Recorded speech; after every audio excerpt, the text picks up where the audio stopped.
Bienvenue dans cette nouvelle édition du QG Week-end. Au sommaire de l'actualité, l'ouverture aux opportunités qu'offrent les nouvelles technologies. C'est le mot d'ordre de la 6e édition de la conférence sur la technologie, l'innovation et la société qui s'achève ce samedi 12 mai au Maroc. La technologie est un moteur clé de la croissance et de la création d'emplois dans beaucoup de pays africains. L'Algérie a économisé 700 millions de dollars grâce à l'interdiction d'entrée de certains produits sur le territoire national. Une manière pour le gouvernement de promouvoir le secteur de l'industrie locale. Près de 800 produits sont interdits à l'importation. Et puis la Côte d'Ivoire prépare une réforme pour accroître les montants collectés par la TVA. Son taux actuel est à 18%. L'administration fiscale du pays n'est pas satisfaite de son rendement. La 6e édition de la conférence sur la technologie, l'innovation et la société s'achève ce samedi 12 mai à Tanger au Maroc.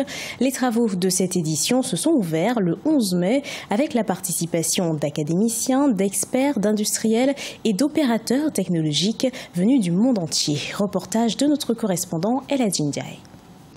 Tanger, une ville du nord du Maroc, accueille la 6e édition de la conférence sur la technologie, l'innovation et la société Sci-Fi Africa 2018. 2 jours durant lesquels les acteurs se penchent sur la question de l'intégration numérique, de la cybersécurité, de l'innovation technologique, du e-commerce et e-business avec un focus particulier sur la transformation digitale du continent africain. D'ailleurs, l'industrialisation 4.0 est prônée par les participants venus de l'Europe, de l'Afrique, de l'Amérique et de l'Asie. Le premier impact de cette technologie mondiale, elle sera profitable à l'Afrique. J'en suis intimement convaincu. Parce que cette technologie évoluant créera d'autres jobs et fera naître davantage de besoins de services à la clientèle, qui sera donné de plusieurs façons. Et l'Afrique pourra jouer un rôle important à ce niveau-là. Ce congrès constitue une opportunité pour les acteurs locaux de technologie d'information de bénéficier de l'expérience et du savoir-faire des experts internationaux et une occasion pour renforcer le positionnement du Maroc en tant que plateforme numérique à l'échelle du continent. La cybercriminalité, qui est un défi pour l'Afrique, est un axe fondamental de notre rencontre. À titre d'exemple, les cyberattaques coûtent 450 milliards de dollars par an sur l'ensemble du continent. C'est 4 fois plus que les pertes causées par les phénomènes naturels. Donc, pour la réalisation du développement durable grâce à la technologie, nous devons relever de nombreux défis en matière d'innovation notamment. Cette rencontre technologique de haut niveau intervient au moment où le continent assiste à une véritable révolution technologique qui est devenue au fil des années un levier de développement et de création d'emplois. Mais il devra faire face à certains défis, notamment la cybercriminalité. La politique de restriction algérienne porte ses fruits. Elle a permis d'effectuer une économie de 700 millions de dollars au premier trimestre 2018. Le pays est sur la bonne voie pour rééquilibrer sa balance commerciale. Encouragé par ces bons résultats, le gouvernement compte poursuivre cette politique. Elle concerne l'importation de plus de 800 produits. Les explications de Gladys Mouamba. Les mesures de restriction des importations payent en Algérie. Au premier trimestre 2018, l'État algérien aurait économisé 700 millions de dollars grâce à l'interdiction d'entrée de certains produits sur le territoire national. Une politique rigoureuse pour préserver les devises et réduire le déficit commercial du pays. Les mesures d'interdiction de 850 produits à l'importation ont permis à notre pays d'économiser durant le premier trimestre de 2018 700 millions de dollars et de réduire le déficit sur la balance commerciale de 480 millions de dollars. La liste de plus de 800 produits interdits à l'importation a connu quelques révisions depuis janvier 2018, avec l'entrée de 40 nouveaux produits et la sortie de 60 autres.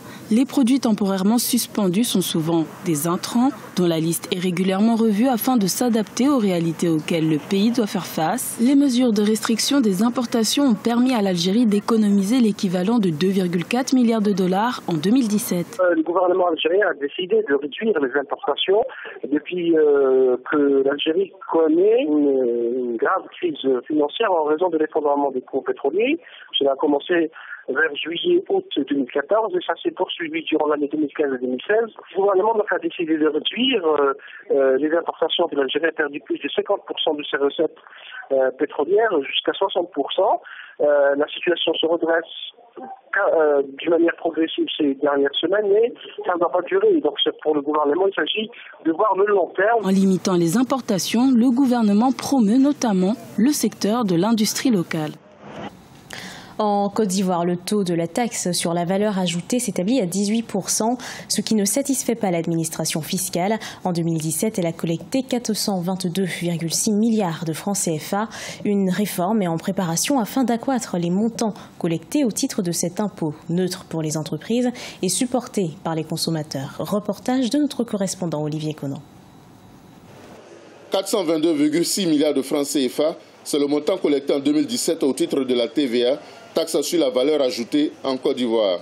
C'est plus du double de 214,7 milliards de francs CFA collectés en 2012. Cependant, la Direction générale des impôts n'est pas satisfaite du rendement de la TVA, dont le taux est de 18%.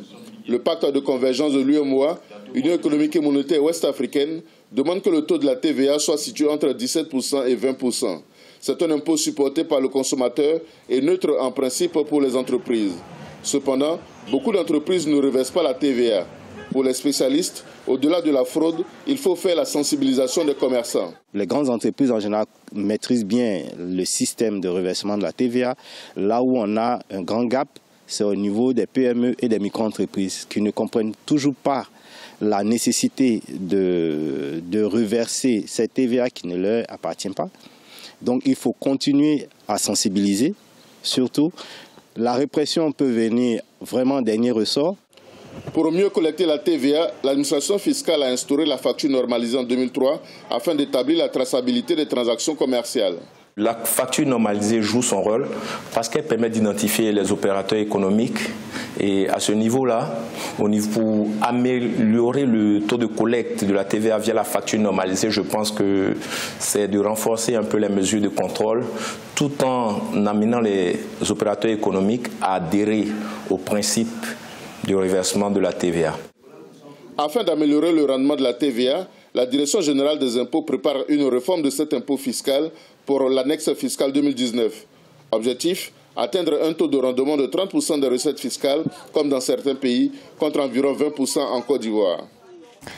Elle a pour passion l'art et la scène en général. Eliane Oumou-Iré, une actrice rwandaise âgée de 32 ans, s'est fait un nom sur la scène internationale. Elle a déjà reçu le prix de la meilleure actrice dans 4 festivals internationaux de cinéma pour avoir joué dans une production polonaise, The Birds Are Singing in Kigali. Rencontre avec notre correspondant à Kigali, Fraterne Dakaisanga.